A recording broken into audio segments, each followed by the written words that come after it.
Bonjour à tous, ravi de vous retrouver pour cette édition spéciale du Zoom consacrée à l'élection présidentielle américaine. Je suis avec Gérald Olivier. Bonjour monsieur. Bonjour. Merci beaucoup d'être avec nous. Vous êtes journaliste, spécialiste des États-Unis, spécialiste de la politique américaine. Et j'en profite pour rappeler que les téléspectateurs peuvent acquérir votre livre sur la boutique officielle de TV Liberté, Sur la route de la Maison Blanche aux éditions Jean Picolec. Si vous voulez tout comprendre des élections, eh bien, c'est le livre qu'il vous faut acheter tout de suite sur tvliberté.com. J'ai fait ma petite page de pub. Absolument, c'était formidable. Merci beaucoup. Alors, pour commencer, Gérald Olivier, sans grande surprise, aujourd'hui, nous sommes mercredi 4 novembre, aux environs de midi en France. Nous n'avons pas de résultat définitif sur l'élection présidentielle américaine, c'était prévu. Oui, on s'attendait à ce que le résultat soit très serré, je dirais en dépit des sondages. Parce que comme il y a 4 ans, certains avaient prédit une vague bleue, certains avaient prédit le fait que Biden allait l'emporter assez largement, aussi bien dans ce qu'on appelle le vote populaire, c'est-à-dire le décompte des voix au plan national, et puis également en ce qui concerne le collège électoral, qui est la structure la plus importante.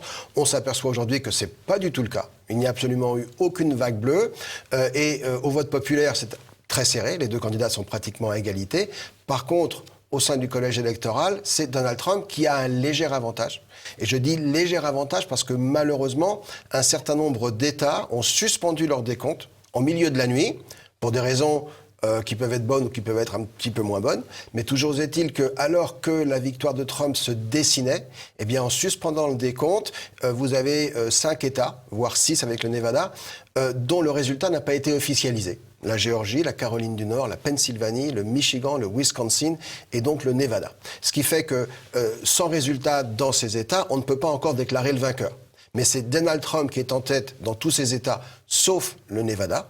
Et si la tendance venait à se confirmer, c'est lui qui serait réélu. Alors vous venez de dire que les décomptes des voix avaient été suspendus dans certains États. Pour quelles raisons? Vous avez dit qu'il y avait des bonnes et des mauvaises raisons. On peut avoir les deux? C'est-à-dire que techniquement, lorsque la nuit avance, vous pouvez renvoyer les gens qui sont là à dépouiller chez eux en disant « il est trop tard, on est fatigué, on fait des bêtises, on reprendra calmement demain matin, tout est mis sous scellé et on continue le dépouillement le lendemain ». Première raison.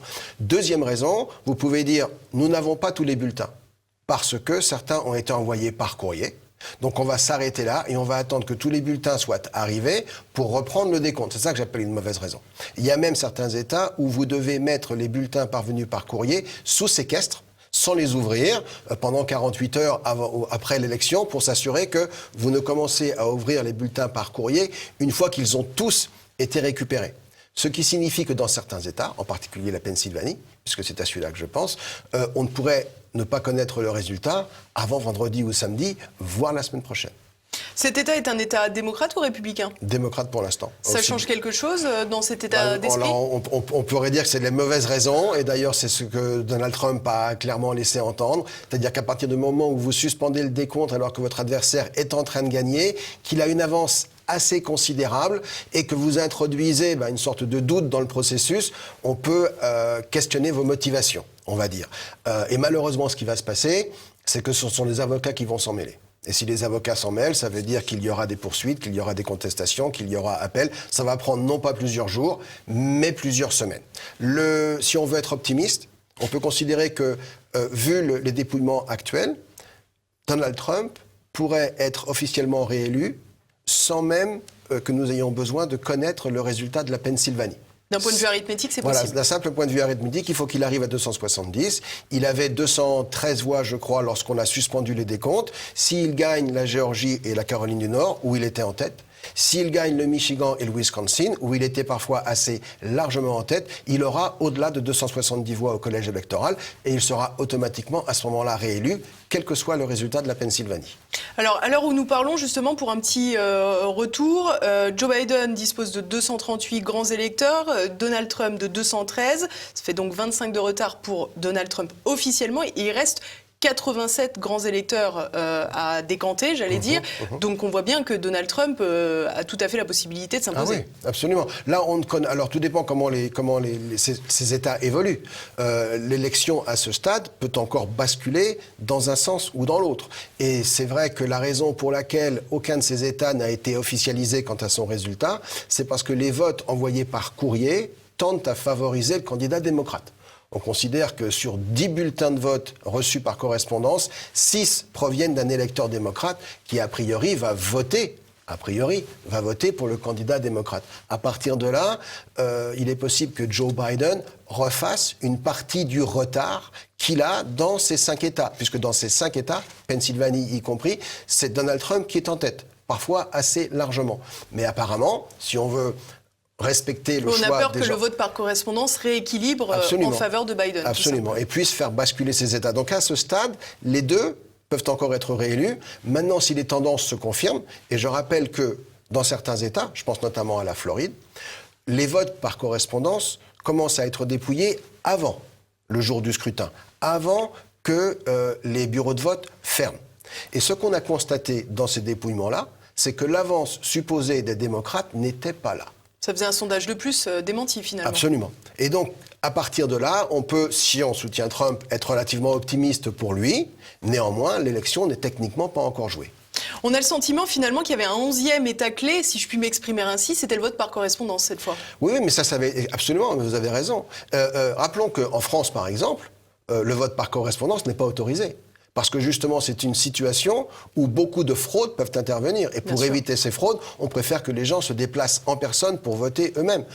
Cas classique aux États-Unis aujourd'hui, vous avez réclamé, vous en tant que, imaginons, un citoyen américain, demande à recevoir un bulletin de vote par correspondance parce qu'il n'a pas l'intention de se déplacer le jour du vote à cause du Covid ou d'autres raisons.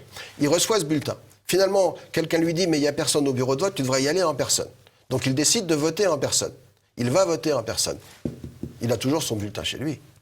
Ce bulletin peut être rempli, donc peut être on peut envoyé. voter 2 fois. Techniquement, à un moment, le système devrait le voir. Vous pouvez toujours essayer. Et si votre vote est disqualifié, il est disqualifié, mais vous n'avez rien à perdre. Ce que je veux dire, c'est que dans les votes par correspondance, les possibilités de fraude sont beaucoup plus nombreuses que dans le vote par personne. Donc ça, c'est le premier écueil. Le second écueil, c'est qu'on savait très bien, en effet, qu'à cause de la pandémie, un nombre très important d'Américains allaient utiliser ce système et il aurait été souhaitable que tous les États admettent d'avoir les mêmes procédures et commencent à dépouiller ces bulletins des réceptions de façon à ce qu'au soir du vote, c'est-à-dire hier soir ou ce matin, heure de Paris, on ait un véritable résultat, alors qu'aujourd'hui, on est dans l'incertitude. Et cette incertitude n'est bonne pour personne. Et elle n'est pas bonne non plus pour le système politique américain. Alors, un dernier point justement sur ce vote par correspondance, effectivement, il est directement lié à l'épidémie de Covid-19. Oui. On a le sentiment que les journalistes français ont expliqué cette avance de Joe Biden avec ce vote par correspondance, précisément parce que les électeurs de Joe Biden avaient davantage pris conscience du danger Covid, alors qu'évidemment, les cow-boys qui votent pour Donald Trump sont plus forts qu'Hercule et n'en ont pas peur.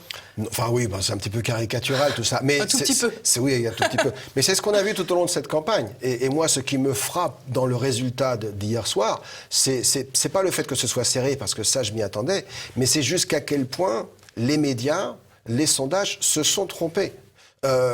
Je suis un des rares journalistes qui essaye de voir les choses des deux côtés et qui n'hésite pas à défendre Trump quand c'est nécessaire. Mais c'est très très difficile à le faire quand systématiquement autour de vous, tout le monde apparaît convaincu que c'est la version adverse qui est la bonne. Et là, on s'aperçoit que depuis des mois, on nous a véritablement bassinés, on nous a menés en bateau, parce que les sondages qui sont sortis de certains instituts aux États-Unis sont véritablement indignes. Vous avez un site très connu aux États-Unis qui s'appelle 538. 538, c'est le nombre de sièges au collège électoral, et il faut donc la moitié plus 1, soit 270 sièges pour être élu. Ce site politique est assez réputé. Il avait donné une avance de 16 points à Joe Biden dans le Wisconsin. Aujourd'hui, avec 80% des votes dépouillés, c'est Trump qui est en avance de 3,5 points. Donc, quand on a des écarts de 20 points entre le sondage et la réalité, on est en droit de se poser des questions. Et de ce point de vue-là, je pense qu'à un moment, il faudra que les médias, et les médias dominants, prennent conscience que le monde n'est pas forcément tel qu'ils le souhaitent. Finalement, ils aimeraient transformer un peu les sondages en prophétie autoréalisatrice. Oui, absolument. Quoi. Et puis, au lieu d'avoir un sondage qui soit le reflet de l'opinion, on a un sondage qui devient un faiseur d'opinion. Parce que lorsqu'on dit aux gens, l'adversaire a un tel avantage, certains électeurs te disent, ça ne sert à rien d'aller voter, on a perdu. Donc, on ne vote pas. Et du coup, vous influencez le résultat au lieu de vous contenter d'être un messager qui reflète la réalité. Alors on a vu que cette campagne était particulièrement virulente. Alors évidemment, il y a eu le Covid, mais il y a eu également les émeutes Black Lives Matter. Finalement, je réfléchissais, mais est-ce que cette violence dans la campagne n'est pas tout simplement due que, contrairement à la France, on n'a qu'une campagne de second tour quelque part, parce que finalement, il n'y a que 2 grands candidats qui s'imposent et donc 2 grands camps qui s'imposent. Absolument. Et puis pour moi, elle est aussi due au fait que Donald Trump est un personnage extrêmement polarisant et que sa première élection... C'est le mot gentil pour dire clivant. Oui, clivant. J'aurais dû dire clivant. Clivant, c'est un barbare anglicisme, excusez-moi, mais il est clivant, absolument. Et sa première élection, celle de 2016, elle n'a en fait jamais été admise. Elle n'a jamais été acceptée par toute une partie de l'électorat, par les médias, par les élites intellectuelles et culturelles, etc. Et qu'on a toujours cherché d'une part à le faire tomber, et d'autre part à mettre en place un système qui allait garantir sa non-réélection. Et pendant un certain temps, les démocrates ont été convaincus qu'avec le chaos dans la rue, les électeurs se détourneraient de Donald Trump parce que ce qu'ils veulent, c'est la sécurité, c'est une vie, je dirais, tranquille, normale. En fait, ça s'est retourné contre eux parce que les Américains apprécient la loi et l'ordre et ils savent que la loi et l'ordre, ça vient aussi de forces de police que l'on ne désarme pas et dont on ne retire pas les budgets. Donc cet élément-là, c'est un petit peu retourné contre lui. Mais tout ce qui s'est passé aux États-Unis cette année doit être vu pour moi à travers le prisme de cette élection, y compris la pandémie du coronavirus. La volonté de certains États, comme par hasard des États démocrates, d'avoir une économie en lockdown, comme ils disent, c'est-à-dire avec un confinement systématique et généralisé, avait un objectif réel qui n'était pas de contenir la pandémie, mais qui était de détruire l'économie construite par Donald Trump pour qu'il arrive devant les électeurs avec un bilan qui soit négatif. Et on verra que, quel que soit le résultat de l'élection en cours, si par hasard Biden finissait par l'emporter et qu'il soit élu, je peux vous garantir qu'au lendemain de son élection, sa position sur le traitement de la pandémie changera du tout au tout. C'est lui qui vous dira qu'il faut réouvrir l'économie, parce qu'à ce moment-là, l'économie sera sous sa responsabilité et il ne voudra plus qu'elle s'effondre. Donc il changera de discours du tout au tout. Alors on a vu ces 2 candidats s'opposer. Finalement, Donald Trump, pour lui, c'était facile, entre guillemets facile, puisqu'il avait un bilan à défendre, plus qu'un programme. En revanche, pour Joe Biden, j'entendais à la radio française qu'on expliquait finalement le programme de Joe Biden, c'est surtout qu'il n'est pas Donald Trump. Absolument. Mais ça a été la stratégie, je dirais presque avouée, des démocrates tout au long de la campagne. C'est-à-dire que lorsque vous présentez un candidat ou lorsque vous vous présentez comme candidat à une élection présidentielle, a priori, vous avez quelque chose à proposer à vos électeurs qui justifie qu'ils se rassemblent derrière vous. Et là, les démocrates ont estimé que plutôt que d'avoir un candidat qui ait des positions qui puissent déplaire à certains, eh bien, on va choisir un candidat qui n'a pas de position pour ne déplaire à personne et rassembler au maximum le vote anti-Trump. Moi, j'appelle ça, c'est la théorie Budweiser de la politique. Budweiser, c'est une grande marque de bière américaine. Si vous avez jamais goûté une bière Budweiser, elle a aucun goût. Elle a aucun goût pour une raison. C'est un peu comme le café. Elle peut le plaire à tout le monde.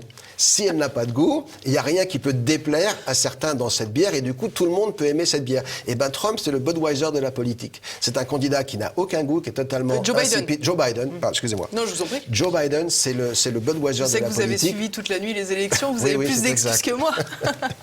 et donc, c'est un candidat que l'on a rendu transparent, parce qu'on ne voulait pas qu'il y ait d'aspérité, on voulait qu'il ne déplaise à personne. Et souvenez-vous des deux débats. À chaque fois que Donald Trump a cherché à lui demander mais quelle est votre position sur ce sujet? Qu'est-ce que vous ferez vis-à-vis de la Cour suprême? Est-ce que vous allez continuer ou est-ce que vous allez bannir le fracking? À chaque fois qu'il demandait à Biden de prendre position, Biden le refusait. Parce qu'il savait très bien que s'il prenait position, eh bien, il prenait le risque de déplaire à une partie de son électorat, ce qui n'était pas la stratégie du parti. Alors comment peut-on analyser les votes dont on a déjà les résultats? Est-ce qu'on peut les catégoriser, j'allais dire, par classe sociale, par tout simplement origine des citoyens américains? Est-ce qu'on a déjà quelque chose qui se détache? Oui. Parce que j'entendais ce matin cette chère Christine O'Crane qui expliquait tout simplement que les électeurs de Trump, c'était tout simplement les plus sous-éduqués du pays. Oui, ça c'est un petit peu, voilà, c'est un raccourci un petit peu caricatural également. Alors ce qu'on sait, c'est que le vote urbain est plutôt démocrate, mais ça on le savait déjà. Dans les banlieues, et beaucoup d'Américains vivent en banlieue, les mères de famille ont plutôt opté pour Joe Biden, mais dans une proportion qui n'est pas tellement élevée. Par contre, la base électorale de Donald Trump, c'est le vote des régions plus rurales, plus provinciales. C'est un vote qui est prédominamment blanc, mais où l'on trouve aujourd'hui, notamment en Floride, une proportion de latinos qui a pratiquement doublé par rapport à il y a 4 ans. Moi, je n'ai pas encore le résultat concernant le vote au sein de la communauté noire. Je m'attends à ce qu'il soit beaucoup plus favorable à Trump que ce n'est habituellement le cas. Ça restera marginal. La communauté noire vote à 90% pour le candidat démocrate. Je me rappelle que vous m'aviez expliqué qu'elle était très majoritairement en faveur de Barack Obama, on comprend pourquoi, majoritairement en faveur d'Hillary Clinton, mais ça avait baissé, et que là vous vous attendiez précisément à ce que ça baisse encore. Exactement, et qu'on ait des niveaux qui n'aient pratiquement jamais été atteints, c'est-à-dire que pour moi, Donald Trump peut avoir jusqu'à 20% du vote noir. C'est très important, parce que dans des États comme la Caroline du Nord, où vous avez 23% d'électeurs qui sont des Noirs, en Géorgie, où vous avez une proportion comparable, ces électeurs-là peuvent faire basculer le résultat dans le cas d'une élection serrée. Donc, ce qui est important de constater par rapport à il y a 4 ans, c'est que l'élection de Donald Trump n'était pas un accident. On assiste à un véritable réalignement, notamment dans les États de la ceinture de roue, de la ceinture industrielle du Nord et du Nord-Est, première chose. Et puis, deuxième chose, Donald Trump est parvenu à élargir sa base.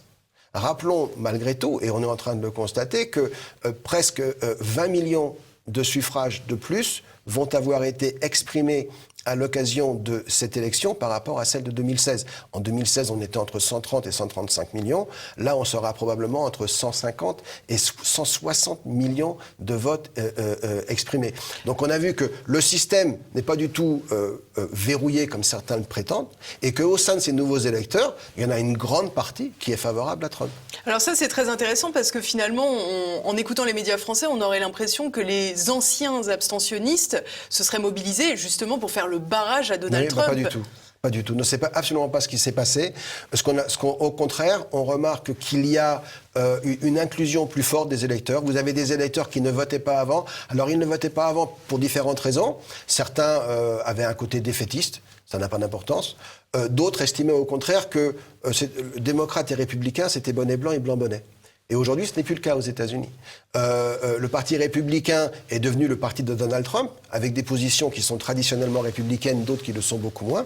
Et le parti démocrate est devenu le parti de l'aile radicale du parti démocrate. Le parti démocrate s'est sandérisé d'une certaine façon. Il a été repris par Bernie Sanders, qui est beaucoup plus à l'extrême gauche que ne l'était l'essentiel des démocrates avant. Et à partir de là, on a de vraies différences entre un candidat et l'autre. Et je pense qu'un certain nombre d'électeurs se sont mobilisés pour justement empêcher que le pays ne bascule dans un sens qu'ils ne souhaitaient pas. Alors si on voit Joe Biden être battu finalement par Donald Trump, on peut considérer que la voie centriste, j'allais dire, des démocrates n'est finalement pas une voie gagnante.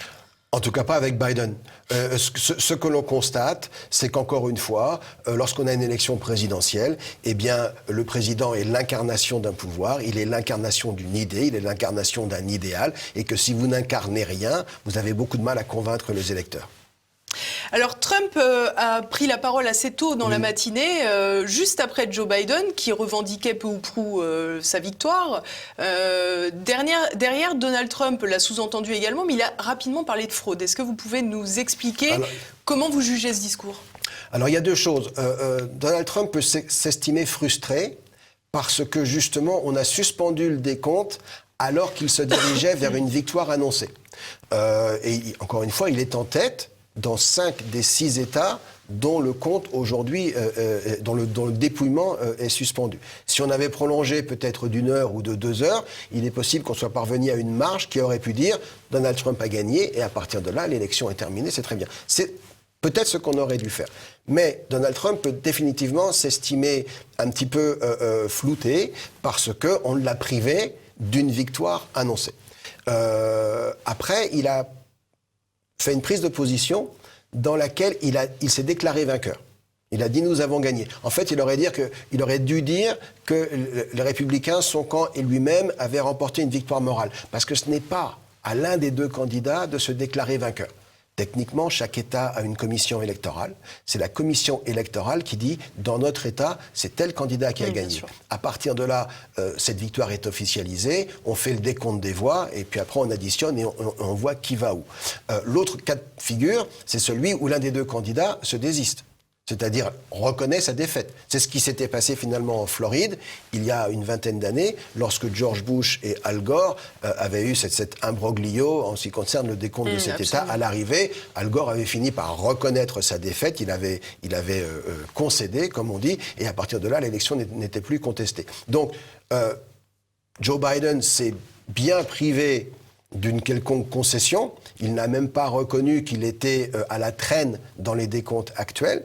Et à l'opposé, Donald Trump s'est estimé vainqueur moral et s'est déclaré vainqueur, pour moi, un tout petit peu trop vite. Le vice-président qui l'accompagnait à ce moment-là a dit, lui, nous sommes en chemin vers la victoire. Et tous les feux sont plus ou moins au vert pour nous, ce qui, à mon avis, est la réalité plus concrète. Et qui aurait dû suffire peut-être à la prise de parole du président. Oui. Alors on va faire un peu de politique fiction, j'allais dire. Si Joe Biden venait à gagner, aurait-il les coups des franches à la tête du pays ? Alors non, puisque justement, c'est une question très importante, on l'oublie toujours. Aux États-Unis, l'élection présidentielle n'est pas une élection qui se déroule dans le vide autour de vous. En même temps qu'on élit le président, on réélit l'ensemble des députés de la Chambre des représentants, 438, et l'on réélit le tiers des sénateurs, à peu près 35. Les démocrates avaient de véritables ambitions concernant le Sénat. Ils espéraient faire basculer suffisamment de sièges pour devenir majoritaires au Sénat. On sait d'ores et déjà que ce ne sera pas le cas. Il est acquis aujourd'hui que les républicains conserveront au moins 50, voire 51. En cas d'une victoire de Joe Biden, il leur faudrait 51 sièges au Sénat pour conserver la majorité, puisque le vice-président est président du Sénat, et en cas de vote à égalité, c'est le vote du vice-président qui tranche. Donc avec un Biden à la Maison-Blanche, une Kamala Harris vice-présidente, il faudrait aux Républicains au moins 51 sièges au Sénat pour conserver la majorité.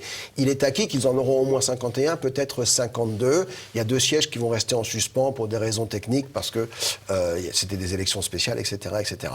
Mais de ce point de vue-là, les démocrates ont échoué dans leur stratégie vis-à-vis du Sénat, et une Maison-Blanche avec un président démocrate, un Sénat contrôlé par les Républicains, vous avez 2 contre-pouvoirs et Biden ne pourrait pas faire simplement ce qu'il voulait. Ensuite, au sein de la Chambre des représentants, on s'attendait également à une fameuse vague bleue. Pour l'instant, il ne s'est absolument pas concrétisé.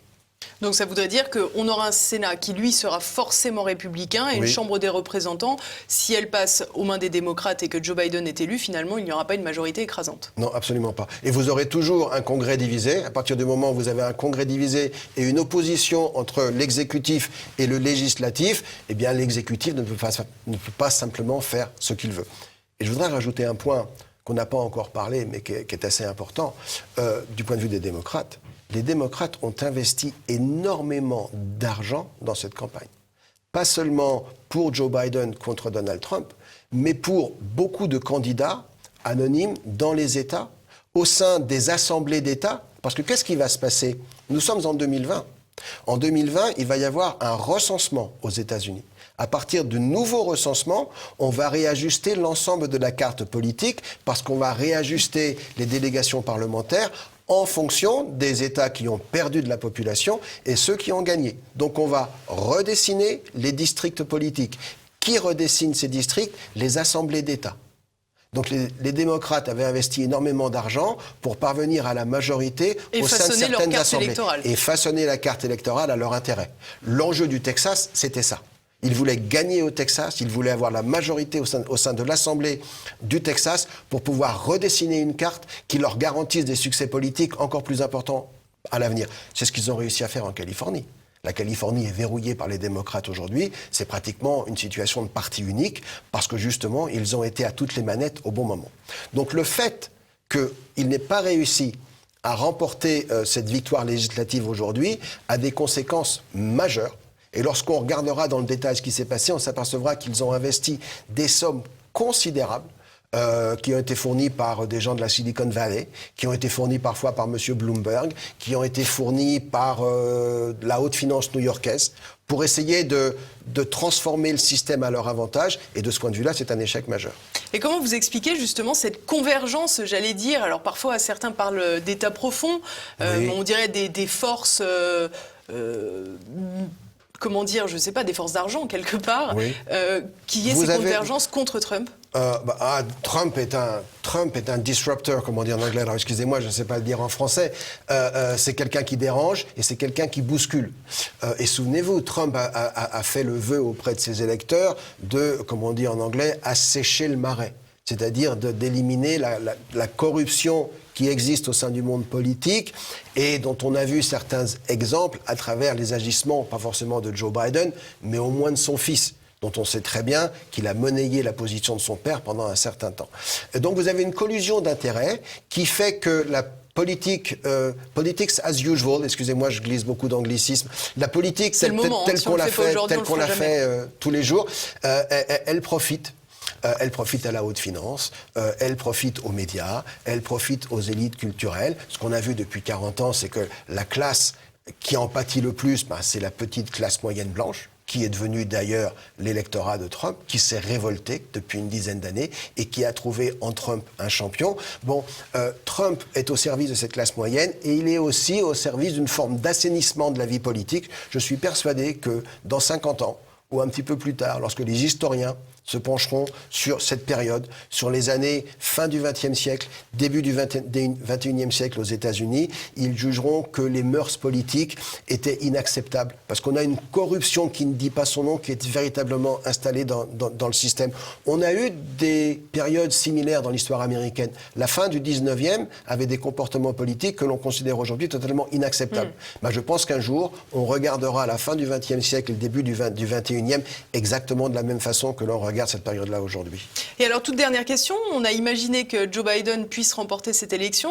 On peut aussi imaginer légitimement que Donald Trump rempile pour 4 ans supplémentaires. Alors évidemment, aux États-Unis, on ne fait pas 25 mandats, on en fait 2 et c'est tout. Oui. Ça donne quand même une liberté assez incroyable sur le plan politique. Absolument. Et puis surtout, ça donnera à Donald Trump l'occasion de laisser une empreinte encore plus profonde et peut-être d'avoir, au-delà de sa propre personne, un mouvement qui subsiste. Et d'ailleurs, ce mouvement, on le voit déjà naître aujourd'hui sur les réseaux sociaux, dans pas mal d'expressions. Le Trumpisme n'est pas un mot qui est très élégant et qui est encore rentré dans les mœurs, mais certains ont voulu nous faire croire que Donald Trump était un accident de l'histoire, c'est-à-dire que l'élection de 2016 était une aberration, qu'il avait gagné à travers un concours de circonstances tout à fait inhabituel et qui ne correspondait pas à un véritable sentiment au sein de l'électorat américain. Aujourd'hui, on sait que ça, c'est faux. Donald Trump n'est pas un accident de l'histoire. Donald Trump est une transition de l'histoire. En ce qui concerne l'électorat, on a un réalignement majeur aux États-Unis avec l'électorat des cols bleus qui est en train de basculer du Parti démocrate vers le Parti républicain.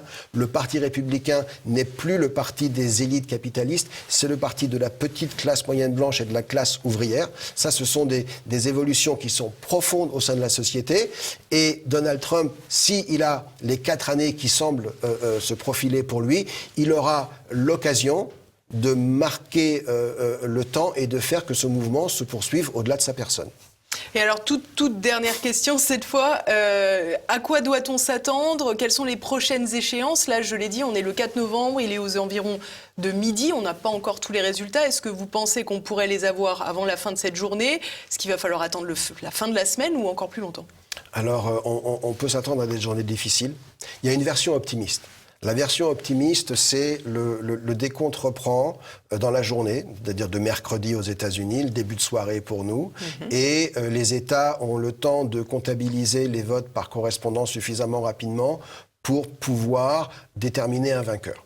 À partir de là, si Géorgie, Caroline du Nord se confirment dans la colonne Trump, si Wisconsin et Michigan se confirme dans la colonne Trump, et actuellement Trump est assez largement en tête dans ces 2 États, à ce moment-là, Trump est élu. On n'a pas besoin de la Pennsylvanie. Si, au contraire, dans l'un de ces États, Joe Biden gagne, par exemple le Michigan, il n'aurait pas assez pour parvenir à 270, donc lui ne serait pas élu non plus, mais par contre on aurait besoin du résultat définitif de la Pennsylvanie. Et la Pennsylvanie, c'est un panier de crabes. C'est un panier de crabes parce que c'est un État qui est géré par des démocrates aujourd'hui, avec une classe politique qui est extrêmement anti-Trump. Je vous rappelle que le garde des Sceaux de Pennsylvanie, le garde des Sceaux, donc le ministre de la Justice de l'État de Pennsylvanie, a dit, avant le début de l'élection, de toute façon, quand on aura compté les votes, c'est Biden qui gagnera. Il a exactement cette phrase. Si on compte les votes, c'est Biden qui gagne. Donc il avait donné le résultat avant même que les électeurs aient voté. C'est dire l'opposition qu'il y a au sein des élites et des gens qui dirigent le système institutionnel de cet État en Pennsylvanie. Donc là, on risque de se diriger vers une contestation des résultats, des poursuites en justice et peut-être à terme une intervention de la Cour suprême. C'est d'ailleurs ce que Donald Trump a d'ores et déjà indiqué. Il a dit, s'ils veulent qu'on aille devant les tribunaux, nous irons devant les tribunaux. Une Cour suprême qui est favorable à Donald Trump. Oui, mais on ne peut pas préjuger de sa décision. Les juges au sein de la Cour suprême sont impartiaux. Sont indépendants, impartiaux. On ne peut pas les virer. Ils sont là à vie. Ils peuvent prendre leur retraite s'ils le souhaitent, mais on ne peut rien contre eux. Et ils auraient tort, et je pense qu'ils en sont conscients, de sacrifier leur indépendance à un objectif politique à court terme. Donc ils jugeront en leur âme et conscience, et ils jugeront surtout à partir du fond et de la forme des dossiers qui seront présentés devant eux, à savoir, est-ce que tel bulletin peut être compté? Est-ce que le décompte peut être prolongé? Est-ce qu'il faut le suspendre aujourd'hui? Ils se décideront sur des points de détail, mais ce seront des points de détail qui auront une importance colossale sur le résultat final de l'élection. Donc pour conclure, pour s'assurer la victoire, Donald Trump devrait gagner dans tous les États manquants, moins la Pennsylvanie, avec la possibilité de la perdre tout en s'imposant à la Maison-Blanche une nouvelle fois. Absolument. Il n'a pas besoin, encore une fois, il reste 6 États à déterminer et Donald Trump a besoin de 4 de ces États de la côte Est pour parvenir au seuil de 270. Il n'a pas forcément besoin de la Pennsylvanie, il n'a pas besoin non plus du Nevada. Il lui faut au moins 4 des 5 États de cette partie-là du pays. Merci beaucoup Gérald Olivier, on a à peu près tout compris grâce à vous. C'est gentil, merci à tous de nous avoir suivis. N'oubliez pas que vous pouvez retrouver le livre de Gérald Olivier sur la boutique officielle Sur la route de la Maison Blanche. C'est aux éditions Jean Picolec. À bientôt.